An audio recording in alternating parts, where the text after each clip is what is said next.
നല്ല സോഫ്റ്റ് ചപ്പാത്തി കിട്ടാനുള്ളൊരു ടിപ്പ് പറഞ്ഞുതരാം കേട്ടോ. ഞാനിവിടെ 2 കപ്പ് നമുക്ക് റേഷൻ കടയിൽ നിന്നൊക്കെ കിട്ടുന്ന ആട്ടപ്പൊടി ഇല്ലേ, ആ ആട്ടപ്പൊടിയാണ് ഇട്ട് കൊടുത്തിട്ടുള്ളത് ചപ്പാത്തി ഉണ്ടാക്കാൻ. അപ്പോൾ അതൊന്ന് തരിച്ചിട്ട് ഒരു തട്ടിക്ക് ഇട്ട് കൊടുത്തിട്ടുണ്ട്. എന്നിട്ട് അതിന്ന് 2 സ്പൂണ് പൊടി എടുത്തിട്ട് ഇതാ ഒരു പാത്രത്തേക്ക് ഇട്ട് കൊടുത്തിട്ട് അതിക്കൊരു 1/2 കപ്പ് വെള്ളം ഒഴിച്ചിട്ട് ഇതുപോലെ ഒന്ന് മിക്സ് ആക്കി കൊടുത്തിട്ടുണ്ട്. എന്നിട്ട് അത് ഗ്യാസുമ്മൽ വെച്ചിട്ടേ ഇതുപോലെ ഒന്ന് കുറുക്കി എടുക്കുന്നുണ്ട് കേട്ടോ. നമ്മൾ പാലപ്പൊക്കെ ഉണ്ടാക്കുമ്പം കപ്പി കാച്ചി എടുക്കുകയൊക്കെ ചെയ്യൂലേ, ആ ഒരു രീതിയിൽ. എന്നിട്ട് ഇതാ ആ ചൂടോട് കൂടിയിട്ട് തന്നെ നമുക്ക് ചപ്പാത്തി ഉണ്ടാക്കാൻ മാവോടെ പാത്രത്തിലാക്കി വെച്ചിരുന്നല്ലോ, അതിക്ക് ഇട്ട് കൊടുത്തിട്ടുണ്ട് കേട്ടോ. എന്നിട്ട് ഒരു സ്പൂൺ വെച്ചിട്ട് ഇതേപോലെ നല്ലോണം ഒന്ന് മിക്സ് ചെയ്തെടുക്കുക. അപ്പോൾ ഇത് മാത്രം പോരട്ടോ, നമുക്കിതിലേക്ക് കുറച്ച് വെള്ളം കൂടെ വേണം ഇത് കുഴച്ചെടുക്കണം എന്നുണ്ടെങ്കിൽ. പിന്നെ ഇതിലേക്ക് ഒരു സ്പൂണ് വെളിച്ചെണ്ണ ഒഴിച്ചു കൊടുത്തിട്ടുണ്ട്. വെളിച്ചെണ്ണ നെയ്യോ എന്ത് വേണേലും ചേർക്കുക. എന്നിട്ട് ഇതാ കൈ കൊണ്ടൊന്ന് മിക്സ് ചെയ്തെടുത്തപ്പോൾ കുറച്ചുകൂടെ വെള്ളത്തിൻ്റെ കുറവുണ്ടായിന്. അപ്പോൾ കുറച്ച് വെള്ളം അങ്ങനെ ഒന്ന് തെളിച്ചു കൊടുത്തു. ഇതുപോലെ ഒന്ന് കുഴച്ചെടുത്തിട്ടുണ്ട്. നല്ല ബലം പിടിച്ച് കുഴച്ചെടുക്കേണ്ട ആവശ്യമൊന്നുമില്ല കേട്ടോ.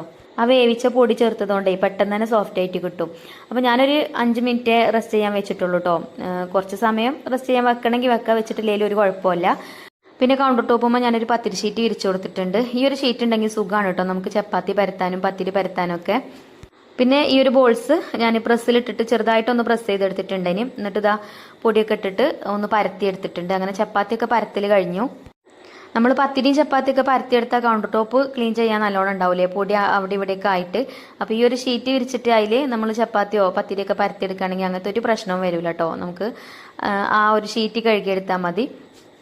പിന്നെ ഇതാട്ടോ ചപ്പാത്തി ചുട്ടെടുക്കുന്നുണ്ട്. ചപ്പാത്തി നമ്മൾ ചട്ടി ചൂടായിട്ട് ചപ്പാത്തി ഇട്ട് കൊടുത്തിട്ട് മൂന്നാമത്തെ തിരിച്ചിടലിൽ ഇതേപോലെ ബോൾസ് ആയിട്ട് വരും കേട്ടോ. കുറേ പ്രാവശ്യം അങ്ങനെ തിരിച്ചും മറിച്ചുവിട്ട് വേവിച്ചെടുക്കുകയാണെങ്കിൽ ചപ്പാത്തി നല്ല ഹാർഡായിട്ട് വരും.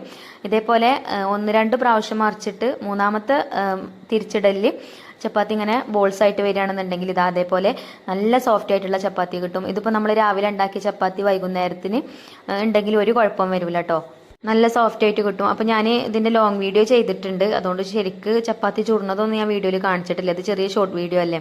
പിന്നെ അതിക്ക് കറി ബീഫിൻ്റെ എല്ലൊക്കെ വെച്ചിട്ടാട്ടോ കറി ഉണ്ടാക്കിയത്. അങ്ങനെ ഇന്നത്തെ ബ്രേക്ക്ഫാസ്റ്റ് അടിപൊളിയായി. എല്ലുകറിയും ചപ്പാത്തി നല്ലൊരു കോമ്പിനേഷൻ ആയിരുന്നു കേട്ടോ. പിന്നെ നമ്മളെ കട്ടൻ ചായ.